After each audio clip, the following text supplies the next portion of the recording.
Olá, eu sou a Carol, uma das pastoras da CB Vida, e hoje vamos dar continuidade aos livros de Esdras, Neemias e finalizaremos em Ester.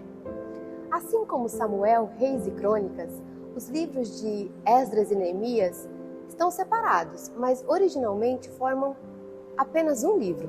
Esdras chega a Jerusalém para ensinar a Torá e reconstruir a comunidade. Neemias para reconstruir os muros de Jerusalém.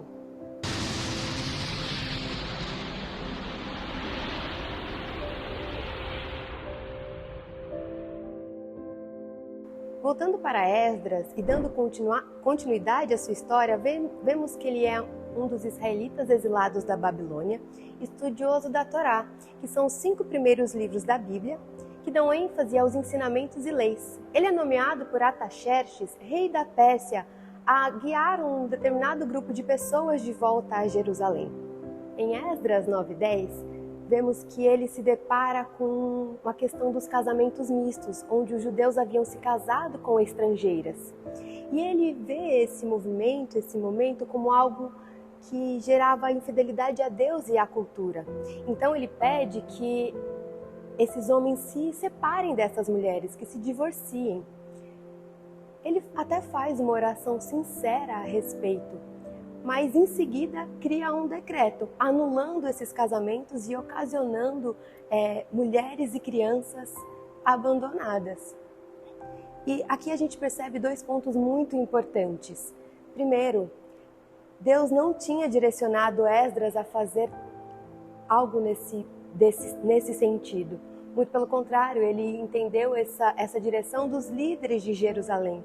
Segundo ponto, o profeta Malaquias, ele dá ênfase à pureza. E ele diz que o próprio Deus se opunha ao divórcio. E o que ocasiona um cumprimento parcial desse decreto. Vale lembrar que o foco principal de Esdras está na adoração, na restauração e na aplicação da lei. Esdras também destaca a necessidade de pureza e santidade entre o povo. Neemias, ele é um líder judeu, um governador, e ele está à frente da liderança para a reconstrução dos muros de Jerusalém. E agora eu gostaria de voltar um pouquinho para o final do livro de Crônicas. O que aconteceu? Por que ele vai reconstruir esses muros?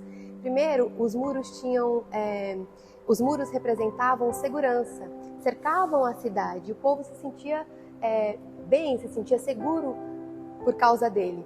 E a queda do templo não representa apenas um edifício, simplesmente, meramente.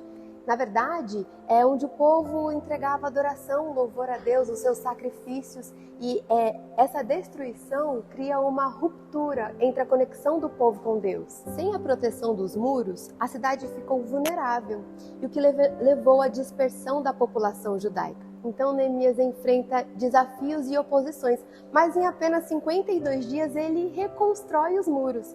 Isso é um marco. Algo importante também de falar sobre Neemias é que ele tem um papel muito importante na justiça social do povo, justiça social e espiritual do povo. Isso é muito importante a gente saber e ter salientado. A narrativa atinge um ponto crucial nos capítulos 8 a 10, ao descrever a cerimônia da renovação da aliança. Essa cerimônia se inicia com a reinstauração da festa dos tabernáculos, que é a festa da alegria, da gratidão e reflexão sobre a providência de Deus sobre o povo no deserto, na jornada do deserto. Nessa reinstauração dura 24 dias, porque anteriormente eram 7 dias. E ela culmina numa significativa confissão nacional.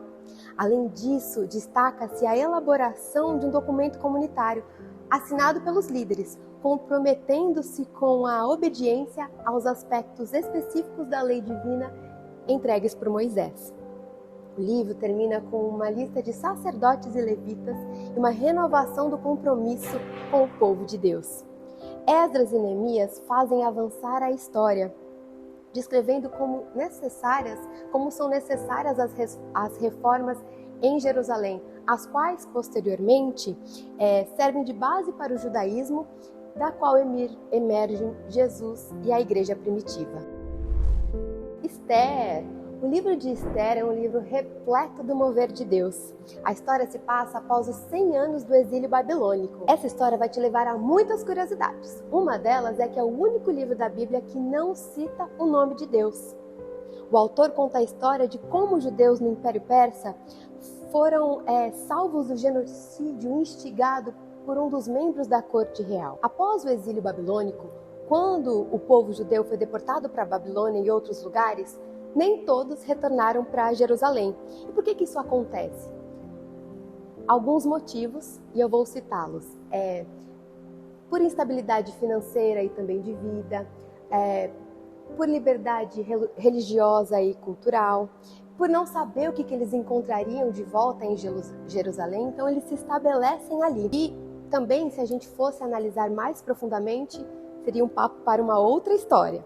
Bom, Esther foi uma das mulheres mais importantes da Bíblia, marcada por uma confissão de caráter e fé. Ela é uma inspiração para todos nós, porque ela é capaz de mudar o decreto em prol do seu povo. Isso é muito belíssimo. Eu acredito que vocês já conhecem a história de Esther, mas vamos dar prosseguimento.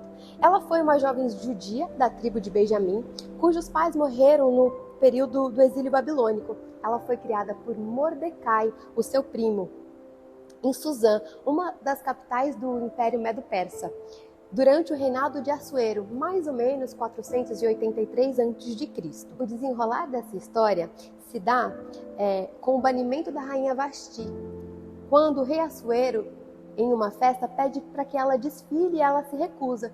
Então ele convoca as mulheres do rei para que seja a nova rainha dele. E é onde começa o processo da história de Esther efetivamente. E você percebe que o tempo ele tem um significado muito especial na história de Esther.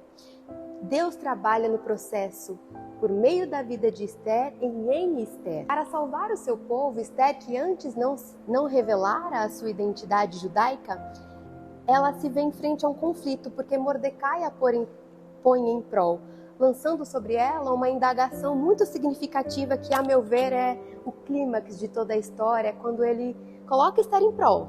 Veja, aqui eu vou ler com você e você acompanha na sua Bíblia. Estou falando de Esther 4, versículos 13 e 14. Não pense que pelo fato de estar no palácio do rei de todos os judeus, só você escapará. Pois se você ficar calada nesta hora, socorro e livramento surgirão de outra parte para os judeus. Mas você e a família de seu pai morrerão. Quem sabe não foi para um momento como este que você não chegou à posição de rainha. Esther recorre à fé e deposita toda a sua esperança nas mãos do único que pode resolver, o próprio Deus. E você vai perceber isso no desenrolar dessa história. Ela solicita a presença do rei. Mas veja, naquela época não era possível que ninguém solicitasse a presença do rei, porque se você o fizesse, poderia ocasionar em morte. Então ela cria um contexto, um plano para que isso seja possível. E de novo, ela temia sim pela sua vida, porque ela estava numa situação delicada. Ela precisava livrar o seu povo do extermínio. E também ela precisaria revelar a sua identidade judaica para o rei. Então, ela se prepara para colocar a sua vida em disposição do seu povo. Então, Esther arriscou a sua própria vida ao revelar sua identidade judaica ao rei e pedir que ele intercedesse ao favor dos judeus. O rei, ao saber das maquinações de Amã, reverteu o decreto. Por que aqui ele reverte o decreto e não anula? Porque naquela época não era possível anular o decreto. Então ele reverte, permitindo que o povo judeu pudesse guerrear contra os seus inimigos. O resultado é uma vitória esmagadora entre os judeus. Eles se defenderam com sucesso dos ataques dos seus inimigos, e muitos dos que planejaram prejudicá-lo foram derrotados. Como resultado, a data foi estabelecida como dia da alegria e celebração, sendo chamada de Purim. Em suma, é uma festa de celebração alegre que lembra a vitória dos judeus dos seus inimigos na antiga Pérsia e a oportunidade de reforçar a unidade comunitária de gratidão e fé. O livro de Esther nos convida a perceber que Deus trabalha nos improváveis e do caos ele traz renovo e esperança. E ele não abandona o seu povo, independente de onde ele esteja, porque Deus ele não é apenas exclusivo de Jerusalém ou pertencia a um determinado território exclusivamente. Ele está no exílio e no pós-exílio. O livro de Esther deixa claro que Deus está onde o povo está. Deus usa a fidelidade de pessoas comuns para propósitos extraordinários, como a preservação do povo e a espera do futuro Messias. Eu espero que você esteja gostando e acompanhando essa leitura bíblica e até o próximo vídeo. Tchau!